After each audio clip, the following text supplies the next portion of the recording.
내 간을 준 여자가 문을 잠갔습니다. 이 이야기는 최근 보도된 실제 사건을 바탕으로 신상고호를 위해 일부를 바꿔 재구성했습니다. 제 배에는 흉터가 있습니다. 30cm 정도의 상처가 있습니다. 수술실에서 몸을 가르고 간을 떼어냈던 흔적이죠. 그 간을 받은 여자, 지금 제 전화번호를 차단했습니다. 마지막으로 뭐라고 했는지 아십니까? 창고에서 짐 가져가고 각자의 인생으로 살자. 딱 그 한마디였어요. 제 간으로 살아난 여자가 제 인생을 죽였습니다. 한 달 전 일입니다. 수술 후 회복하느라 집을 비웠었죠. 한 달 만에 돌아왔어요. 짐을 들고 현관문 앞에 섰습니다. 키패드에 손을 올렸어요. 번호를 눌렀죠. 삐삐 띠리릭. 너브음만 들렸습니다. 내가 잘못 눌렀나? 다시 눌렀어요. 똑같았습니다. 혹시나 현관문 옆 창고를 열어봤어요. 제 짐이 거기 쌓여있더군요. 빨래 바구니 안에, 신발 상자 위에 아무렇게나 던져진 채로요. 전화를 걸었습니다. 목소리가 달랐어요. 수술 전까지 여보라고 부르던 그 사람이 아니었습니다. 나야. 문이 안 열리는데. 바꿨어. 짐 챙겨서 가. 탁. 전화가 끊어졌습니다. 그 사람에게 제가 무엇을 해준 사람인지 아십니까? 제 간을 떼어줬어요. 불과 한 달 전의 말이에요. 이게 말이 됩니까? 땅바닥에 주저앉을 수밖에 없었죠. 수술 부위가 아파왔어요. 손으로 배를 누르며 생각했습니다. 이게 현실인가? 하지만 현실이었어요. 차갑고 냉혹한 현실이었죠. 지금부터 그 이야기를 해드리겠습니다. 어떻게 이 여자를 만났고, 어떻게 속았고, 어떻게 여기까지 왔는지를요. 2년 전 일입니다. 저는 50대 중반이었고요. 혼자 살고 있었습니다. 이혼 후 평범하게 직장을 다니며 조용히 살았어요. 아는 동생에게서 연락이 왔습니다. 형님, 여자 한 명 소개해드릴까요? 괜찮은 사람이 있어요. 별로 관심은 없었지만 한번 만나봤어요. 첫인상은 솔직히 별로였습니다. 얼굴빛이 어둡고 말수도 적었어요. 건강이 안 좋아 보였죠. 이건 아니다. 그런데요. 그날 이후 그 여자가 계속 연락을 해왔습니다. 혼자 사시니까 불편하시겠어요. 제가 반찬 만들어 드릴게요. 처음엔 의아했어요.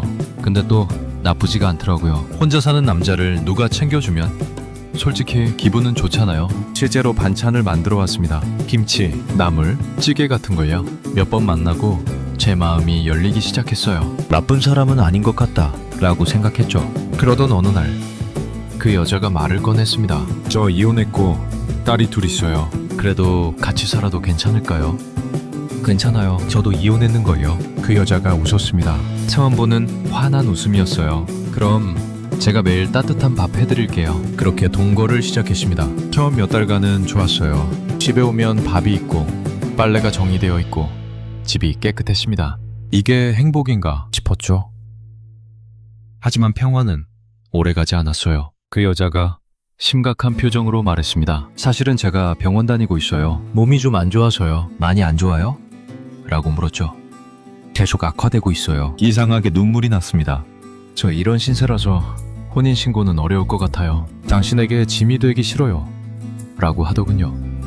다음날 제가 말했어요. 무슨 소리야. 그게 무슨 짐이야. 혼인신고는 안 해도 돼. 우리 그냥 사실혼으로 그냥 살자. 병원비도 내가 내줄게. 그 여자가 제 손을 꽉 잡았습니다. 고마워요. 정말 고마워요. 그때는 몰랐습니다. 이게 시작이었다는 걸요. 그날부터 돈이 새기 시작했어요. 병원비, 생활비, 딸들 보험료, 리모델링 비용까지 계산해보니 1억 넘게 쓴 것 같았습니다. 하지만 후회하지 않았어요. 이 사람이 나한테 밥도 해주고 함께 살아주잖아 라고 생각을 했죠. 그러던 어느 날이었습니다. 병원에 다녀온 그 여자가 울고 있었어요. 왜 그래? 의사가 그러는데 장기 이식 안 받으면 죽는데요. 뭐? 간 이식 받아야 한대요. 안 그러면 1년도 못 산대요. 그 사람이 저에게 무릎을 꿇으며 말했습니다. 제발 저 좀 살려주세요. 당황했어요. 일어나서 얘기해. 저는 당신이랑 평생 행복하게 살고 싶어요. 제발요. 그날 밤 잠을 잘 수가 없었습니다. 장기 이식, 제 몸을 가르고 제 간을 떼어내는 거잖아요. 내가 이걸 해야 하나. 하지만 동시에 다른 생각도 들었어요. 이 사람이 죽으면 어떡하지? 2년 가까이 함께 산 사람이었습니다. 며칠 후 제가 물었어요. 수술하면 나는 일을 못해. 회복하는데 몇 달 걸린다던데. 그동안 생활비는 어떻게 할 생각이야? 제 앞으로 보험금이 나와요. 보험금? 수술하면 보험금이 나오거든요. 5천만 원 정도요. 그 정도면 생활비 충분하지 않을까요? 5천만 원. 그 말을 믿었습니다. 알았어. 내가 해줄게. 단이식 해줄게. 울면서 제 손을 잡았어요. 고마워요. 평생 당신한테 잘할게요. 당신밖에 없어요. 다른 남자 없어요. 빚도 없어요. 제 인생 전부 당신한테 걸게요. 안심했습니다. 수술하고 나면 우리 평생 행복하게 살겠지 라고 생각했죠. 몰랐어요. 전부 거짓말이었다는 걸요. 수술날이 왔습니다. 수술실로 들어가기 전 그 여자가 제 손을 잡았어요. 고마워요. 사랑해요. 그게 마지막으로 들은 따뜻한 말이었습니다. 수술은 성공적이었어요. 제 간을 일부를 떼어내서 그 여자한테 이식했고 둘 다 무사히 회복했습니다. 하지만 뭔가 이상했어요. 수술 후 태도가 달라지기 시작했습니다. 물 좀 줘. 응? 물 좀 달라고. 말투가 달랐어요. 수술 전에는 여보 물 좀 갖다 줄래요? 였는데 이제는 물 좀 줘 였습니다. 아 수술하고 힘들어서 그런가 보다. 시간이 더 지나자 더 심해졌어요. 당신 응? 당신 저녁 뭐 먹을래? 자기야에서 당신으로 바뀌었습니다. 선을 긋기 시작한 거죠. 그리고 며칠 후엔 야 응? 야 나 좀 내버려둬. 제 이름도 안 부르고 야 라고 불렀습니다. 그리고 약속했던 보험금도 나오지 않았어요. 보험금 언제 나와? 아직 심사 중이래. 한 달이 지나도 안 나왔습니다. 두 달이 지나도 안 나왔어요. 도대체 왜 안 나오는 거야? 안 나온대. 뭐? 안 나온다고? 보험사에서 거절했어. 등골이 서늘해졌습니다. 설마 처음부터 거짓말이었나? 라고 생각이 들었죠. 그 여자는 회복하자마자 밖에 나가기 시작했어요. 아침 일찍 나가서 저녁 늦게 들어왔습니다. 어디 갔다 와? 친구 만나고. 친구를 매일 만나? 왜? 대화가 줄어들었어요. 저는 수술 후 회복 중이라 집에 있었는데 그 여자는 거의 없었습니다. 그러던 어느 날 일 때문에 한 달간 다른 지역에 출장을 가게 됐어요. 한 달 정도 집을 비울 것 같아. 그래. 혼자 괜찮겠어? 응, 괜찮아. 그렇게 한 달을 비웠습니다. 그리고 돌아온 날 현관문 비밀번호가 바뀌어 있었어요. 전화를 걸었습니다. 문이 안 열려. 바꿨어. 창고에 네 짐 있으니까 가져가. 각자의 인생으로 살자. 지금 무슨 소리야? 헤어지자는 거다. 파. 주저앉았어요. 수술한 배가 아팠습니다. 이게 뭐지? 그 여자 딸한테 연락했습니다. 나야. 엄마 좀 바꿔줄래? 지금 통화 못 하세요. 왜? 무슨 일이야? 엄마가 전화 받지 말라고 했어요. 파. 며칠을 멍하니 있다가 보니 그녀를 소개해줬던 아는 동생한테서 연락이 왔어요. 형님, 저 좀 봐야겠어요. 저는 만나서 사정을 얘기했습니다. 동생이 한숨을 쉬었어요. 형님 동네에 소문이 이상하게 났어요. 무슨 소문? 형님이 그 여자 보험금 노리고 간을 이식해줬다고요. 그 여자가 동네방네 얘기하고 다녔대요. 자기 남편이 보험금 때문에 수술해줬는데 맨날 돈 얘기만 한다고요. 제 손이 떨렸습니다. 그게 말이 돼? 형님, 그리고 한 가지 더 있어요. 뭔데? 조심스럽게 말했어요. 그 여자분 다른 남자가 있었대요. 수술 전부터 만나던 남자가 있었다는 얘기가 있어요. 유부남이라는 소문도 있어요. 머릿속이 하얘졌습니다. 상간남. 수술 전부터 다른 남자가 있었다는 겁니다. 그럼 저는 뭐였을까요? 집에 돌아와 떨리는 손으로 옛날 서류들을 뒤졌어요. 그리고 찾았습니다. 보험 서류를 천천히 읽어내려갔어요. 거기엔 명확히 적혀 있었습니다. 장기 이식 시 보험금 지급 대상 아님. 처음부터 보험금 같은 건 없었어요. 전부 계획된 거짓말이었습니다. 손이 떨렸어요. 서류를 바닥에 내팽개쳤습니다. 나를 완전히 속인 거야 라는 생각에 변호사를 찾아갔습니다. 변호사가 하는 말이 소송을 두 가지를 걸 수 있을 것 같습니다. 하나는 사기죄, 하나는 상간자 소송이요. 승산이 있을까요? 라고 물었죠. 상간자 소송은 증거만 있으면 이길 수 있어요. 하지만 사기죄는 법원에서 장기를 재산으로 보지 않아서 어려울 수 있습니다. 그럼 제가 몸을 갈라서 준 건 아무 의미도 없다는 겁니까? 법적으로는 그렇습니다. 고개를 숙였어요. 하지만 포기할 수 없었습니다. 상관없어요. 소송 걸어주세요. 둘 다요. 라고 말했죠. 그날부터 증거를 모으기 시작했어요. 변호사를 통해 가능한 범위의 자료를 확보했습니다. 밤새도록 서류를 뒤지고 사람들을 만났어요. 증거가 하나둘 모이기 시작했습니다. 상간남과 함께 있는 사진, 통장 기록에서 찾은 처음부터 보험금이 없었다는 증명, 딸들한테 준 돈이 전부 제 돈이었다는 기록, 그리고 결정적인 증거를 찾았습니다. 변호사한테서 연락이 왔었죠. 사장님, 병원 CCTV 확보했습니다. CCTV요?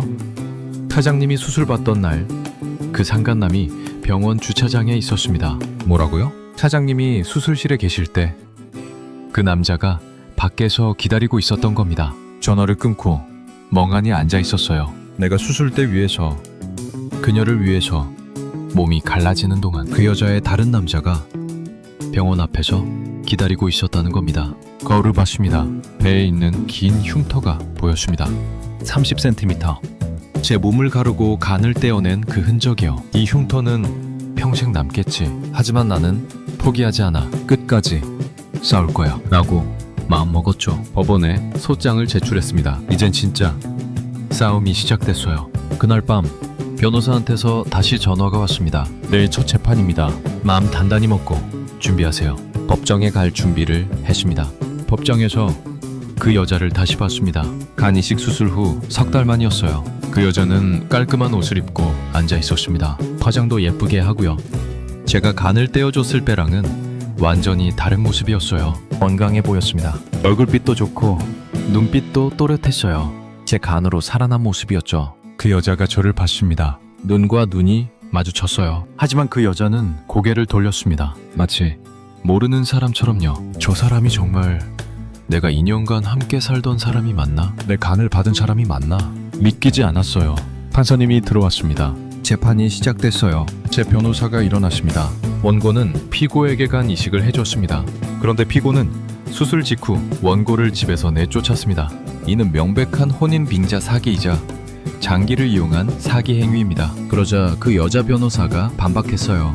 피고는 원고와 사실혼 관계였으나 관계가 악화되어 헤어진 것뿐입니다. 남녀 관계는 언제든 끝날 수 있으며 이는 사기가 아닙니다. 주먹을 꽉 쥐었습니다. 재판장이 저를 봤어요. 원고, 할 말 있으면 하세요. 일어나서 침착하게 말을 했습니다.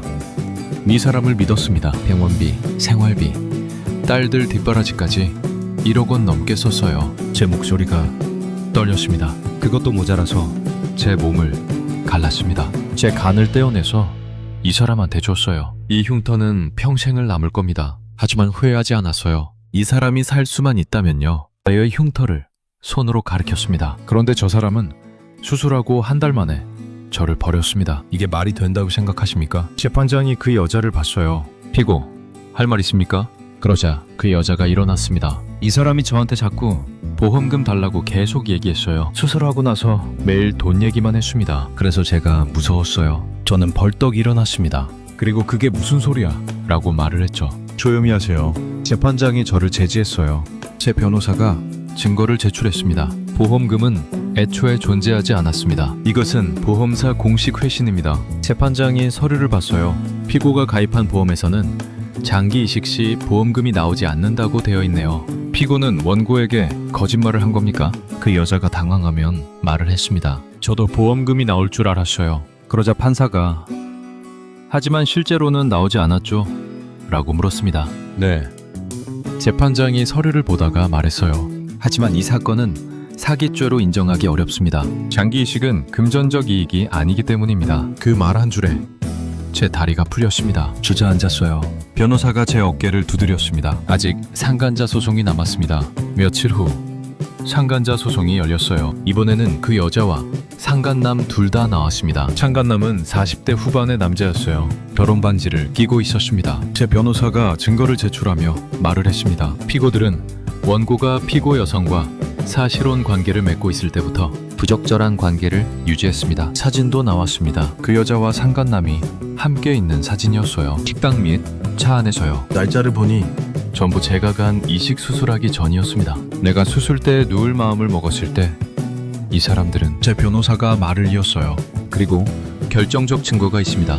병원 CCTV 화면이 나왔습니다. 제가 수술실에 들어간 시각, 그 시각에 상간남이 병원 주차장에서 담배를 피우고 있는 모습이 보였어요. 재판장이 그 여자를 보며 물었습니다. 피고, 이게 사실입니까? 원고가 수술받는 동안 다른 남성이 병원 앞에서 기다리고 있었다는 겁니까? 그 여자가 고개를 숙이며 대답했습니다. 네, 죄송합니다. 재판장이 이제는 상간남을 보며 질문을 했습니다. 피고는 어떻습니까? 본인은 결혼한 몸이고 상대 여성도 다른 남성과 동거 중인 걸 알고 있었습니까? 그러자 상간남이 대답을 했습니다. 알고 있었습니다. 그런데도 관계를 유지한 겁니까? 네. 재판장이 말했어요. 피고들의 부정행위가 명백히 인정됩니다. 탕탕. 재판장이 선고를 확정하는 소리. 그 소리가 아직도 귀에 남아 있습니다. 그 순간 눈물이 나더군요. 드디어 진실이 밝혀졌습니다. 제가 미친 사람이 아니었어요. 이 사람들이 처음부터 저를 속인 겁니다. 법정 밖으로 나왔습니다. 변호사가 말했어요. 안타깝게도 사기죄는 인정받지 못했지만 상간자 소송에서는 이겼습니다. 저는 고개를 끄덕였습니다. 저를 소개해줬던 지인한테 연락했어요. 재판 끝났어. 상간자 소송은 이겼어. 다행이네요. 며칠 뒤 동네에서 사람들을 마주쳤습니다. 예전에는 저를 피하던 사람들이 다가왔어요. 아이고, 고생 많으셨어요. 그 여자가 참 나쁜 사람이네요. 법원에서 이기셨다면서요. 소문은 입으로 번지지만 끝내는 종이 한 장이었습니다. 그날부터 보험금 노리던 남자라는 소문은 판결문 한 장으로 끝났어요. 그 여자가 퍼뜨린 말이 법원에서 거짓으로 판결났으니까요. 사람들이 저를 다시 따뜻하게 대해줬습니다. 이제야 정상으로 돌아왔구나. 몇 달 후 그 여자 소식을 들었어요. 그 여자는 상간남한테도 버림받았다던군요. 상간남 부인이 이혼 소송을 걸었고 상간남은 전 재산에 나눠줘야 했습니다. 딸들과 이야기도 나중에 들리더군요. 딸들도 떠났다는 얘기가 들려왔습니다. 소문처럼 들릴 수도 있지만 그렇게 끝났다는 겁니다. 그 여자는 결국 혼자 남았어요. 저한테 받은 간으로 살아는 있지만 아무도 곁에 없는 상태로요. 사람을 이용하고 버리면 결국 본인도 버림받는다는 걸 배운 거죠. 지금은 1년이 지났습니다. 저는 새로운 곳에서 작은 원룸을 얻었어요. 요즘은 다시 일을 시작했습니다. 가끔 배에 흉터를 봐요. 거울 앞에 서면 30cm 길이의 흉터가 보입니다. 그날 이후 한 가지를 배웠어요. 착한 것과 무방비는 다르다는 것. 사람을 믿어도 내 인생의 열쇠까지 맡기면 안 된다는 것. 제 배에 남은 30cm는 그걸 잊지 말라는 경고장입니다. 혹시 저처럼 누군가한테 속고 이용당하고 버림받은 분이 계신다면요. 그건 당신의 잘못이 아니에요. 당신은 그냥 사람을 믿었던 겁니다. 그게 잘못일 수는 없어요. 잘못한 건 당신을 속인 사람들입니다. 당신은 살아남을 겁니다. 저처럼요.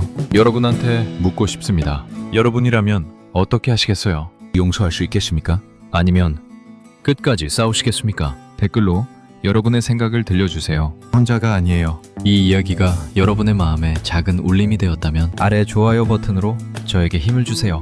그리고 구독과 알림 설정을 눌러주시면 앞으로도 여러분께 위로가 되는 이야기들을 계속 전해드리겠습니다. 제 간은 돌려받지 못했습니다. 하지만 제 인생은 돌려받았어요. 그날 알았습니다.